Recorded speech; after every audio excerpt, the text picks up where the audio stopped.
Hi guys, இன்றைக்கி நம்ம செய்ய போகிறது ரெட் சாஸ் பாஸ்தா. எப்படி செய்கிறதுன்னு வாங்க பார்க்கலாம். ஸோ ஃபர்ஸ்ட் அடுப்பில் டொமேட்டோவும் ரெட் சில்லி, அதாவது ட்ரைட் ரெட் சில்லி போட்டு தண்ணியில் வச்சு ஆன் பண்ணி விட்டுடுறேன். இது ஒரு 5 minutes இதை வேக வச்சா போதும்.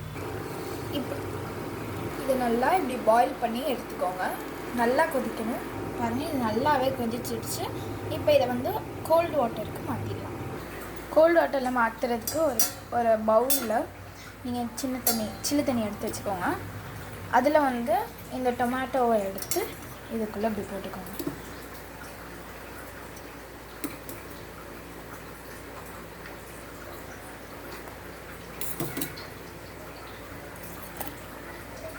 இந்த சில்லிஸ் அதுக்குள்ளேயே இருக்கட்டும். இதை மட்டும் நீங்கள் நல்லா இப்படி திருப்பி விட்டுட்டு இதோட தோலை பீல் பண்ணிடுங்க. இப்போ ஒரு மிக்ஸி ஜாரில் நான் இந்த பீல் பண்ண டொமேட்டோவை எடுத்துக்கிறேன். 4 டொமேட்டோஸ் போட்டிருந்தேன் டோட்டலாக. ஸோ அது கூட 2 சில்லி இருந்தது, அதை நான் அரைச்சி எடுத்துக்கிறேன். இப்போ டொமேட்டோ பியூரி ரெடி பண்ணியாச்சு. பாஸ்தா செய்ய ஆரம்பிச்சிடலாம். இப்போ ஸ்டவ் ஆன் பண்ணி இதில் கொஞ்சம் பட்டரும் ஆயிலும் சேர்த்துக்கிறேன். பட்டர் சேர்த்தாச்சு. ஆயில் கொஞ்சம் ஊற்றிக்கிறேன்.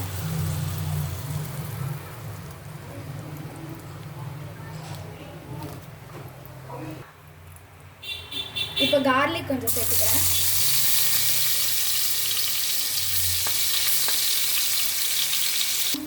இது கொஞ்சம் ப்ரௌன் ஆகிற ஸ்டேஜில் வெங்காயம் போடுறேன்.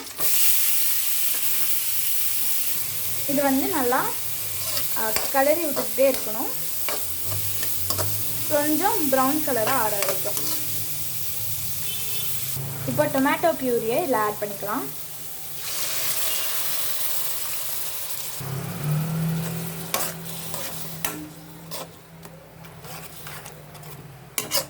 இதில் இருக்கிறதுலே டொமேட்டோ ரொம்ப அதிகமாகிடுச்சு. இது கொஞ்சம் கொதி விட்ட அப்புறம் இதில் நம்ம மசாலாஸ்லாம் போட்டுக்கலாம்.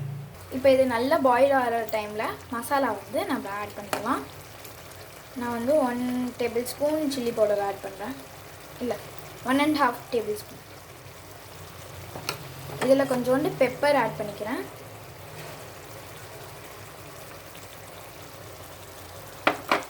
கொஞ்சம் சால்ட் ஆஸ் பர் டேஸ்ட். இப்போ இதை நல்லா கிளறி விட்டுக்கலாம்.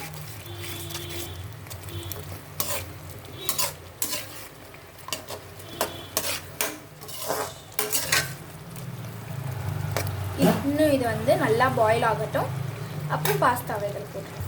இப்போ இது நல்லா வெந்துருச்சு. கொஞ்சம் கலர் மாறிடுச்சு. இதில் பாஸ்தா எல்லாத்தையும் போட்டுடுறேன்.